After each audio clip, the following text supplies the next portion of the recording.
അസ്സലാമലൈക്കും ഗായ്സ്. ഇന്ന് ഇവിടെ ഞാൻ ഉണ്ടാക്കാൻ പോകുന്നത് ബട്ടർ ചിക്കൻ ആണ്. ബട്ടർ ചിക്കൻ ഇഷ്ടമില്ലാത്തവർ ആരെങ്കിലും ഉണ്ടോ?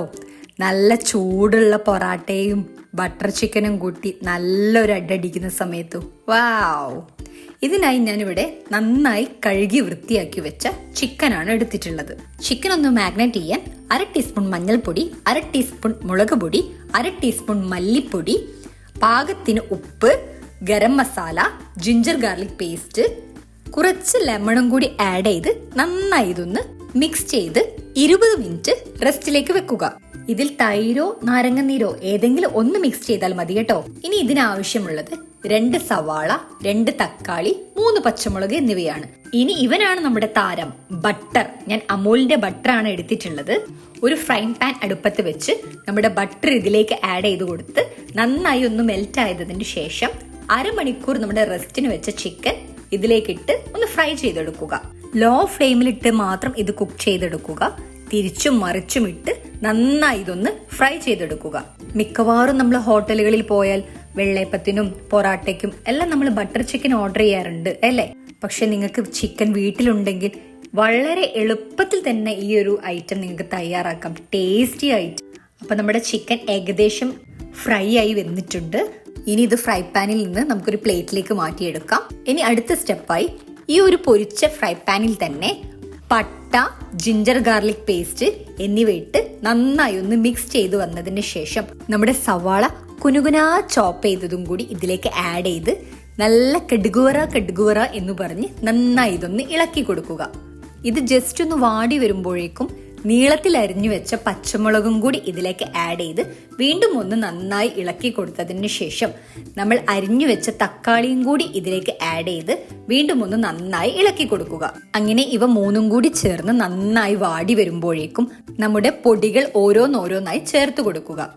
1/2 ടീസ്പൂൺ മഞ്ഞൾപ്പൊടി, 1 ടീസ്പൂൺ മുളക് പൊടി, 1/2 ടീസ്പൂൺ ഗരം മസാല, 1/2 ടീസ്പൂൺ മല്ലിപ്പൊടി, ഇതിനാവശ്യത്തിന് ഉപ്പ് എന്നിവ ചേർത്ത് ഇതിന്റെ പച്ചമണം മാറുന്നത് വരെ നന്നായി ഇതൊന്ന് ഇളക്കി കൊടുക്കുക. ഈ ഒരു പച്ചക്കറികളും ഈ ഒരു പൊടികളും കൂടി ചേർന്ന് വരുമ്പോൾ തന്നെ നല്ല അടിപൊളി സ്മെല്ലായിരിക്കും കേട്ടോ. ഇനി ഇതൊന്ന് ചൂടാറി കഴിഞ്ഞതിന് ശേഷം നമ്മുടെ മിക്സിയുടെ ജാറിലേക്ക് ഈ ഒരു മസാല ഇട്ട് കൊടുക്കുക. അപ്പൊ നമ്മുടെ മസാല എല്ലാം ഞാൻ ഇതിലേക്ക് ആഡ് ചെയ്ത് കൊടുത്തിട്ടുണ്ട്. ഇനി ഈ മസാലയിലേക്ക് മെയിൻ ആയിട്ട് വേണ്ടത് കാഷ്യൂനട്ടാണ്. ഇതൊരിക്കലും സ്കിപ്പ് ചെയ്യരുത്. ഇത് ചേർത്തുങ്ങാണ്ട് നന്നായി ഒന്ന് പേസ്റ്റ് രൂപത്തിൽ അടിച്ചെടുക്കുക. ഇതുപോലെ ഒരു തരികളും ഇല്ലാതെ നന്നായി അടിച്ചെടുക്കണം. ഇനി ഒരു കടായി അടുപ്പത്ത് വെച്ച് നമ്മുടെ മെയിൻ ആളായ ബട്ടറിനെ ഇതിലേക്ക് ഇട്ട് കൊടുക്കുക. ബട്ടർ ഒന്ന് മെൽറ്റായി വന്നതിന് ശേഷം 1 ടീസ്പൂൺ മുളക് പൊടിയും കൂടി ചേർത്ത് നന്നായി ഇതൊന്ന് വഴറ്റി വന്നതിന് ശേഷം നമ്മൾ അടിച്ചു വെച്ച പേസ്റ്റ് ഇതിലേക്ക് ആഡ് ചെയ്ത് കൊടുക്കുക. കുറേശ്ശെയായി ചേർത്ത് കൊടുത്ത് മിക്സിയുടെ ജാർ ഒന്ന് കുറച്ച് വെള്ളം ഒഴിച്ച് കഴുകിയ വെള്ളം കൂടി ഇതിലേക്ക് ചേർത്ത് കൊടുത്ത് നന്നായി ഒന്ന് ഇളക്കി കൊടുക്കുക. ഒരുപാട് വെള്ളം ഒഴിക്കരുത്, കാരണം ഇതൊരു പേസ്റ്റ് രൂപത്തിൽ തന്നെ നമുക്ക് കിട്ടണം. ഇത് നന്നായി ഒരു 1 മിനിറ്റ് ഇളക്കിയതിന് ശേഷം കുറച്ച് ഫ്രഷ് ക്രീം ഇതിലേക്ക് ആഡ് ചെയ്ത് കൊടുക്കുക. ഞാൻ അമൂലിന്റെ ഫ്രഷ് ക്രീമാണ് ഇവിടെ യൂസ് ചെയ്യുന്നത്.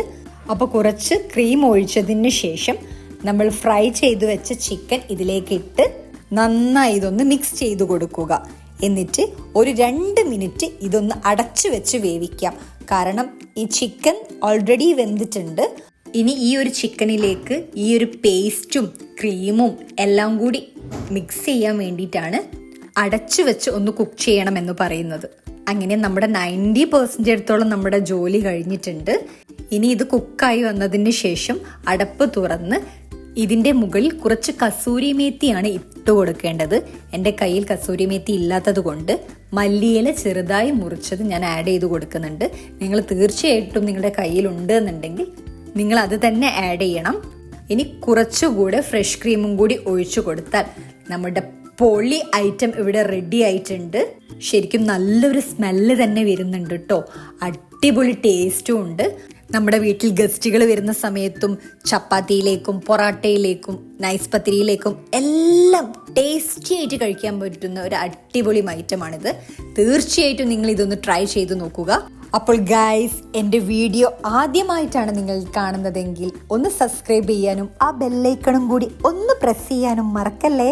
പിന്നെ എൻ്റെ വ്ളോഗ് കാണുന്ന എല്ലാവരോടും ഒന്ന് ലൈക്ക് ചെയ്യാനും ഷെയർ ചെയ്യാനും നിങ്ങളുടെ അഭിപ്രായങ്ങൾ ആ കമൻറ്റ് ബോക്സിൽ ഒന്ന് എഴുതാനും നിങ്ങൾ മറന്നു പോവരുതേ.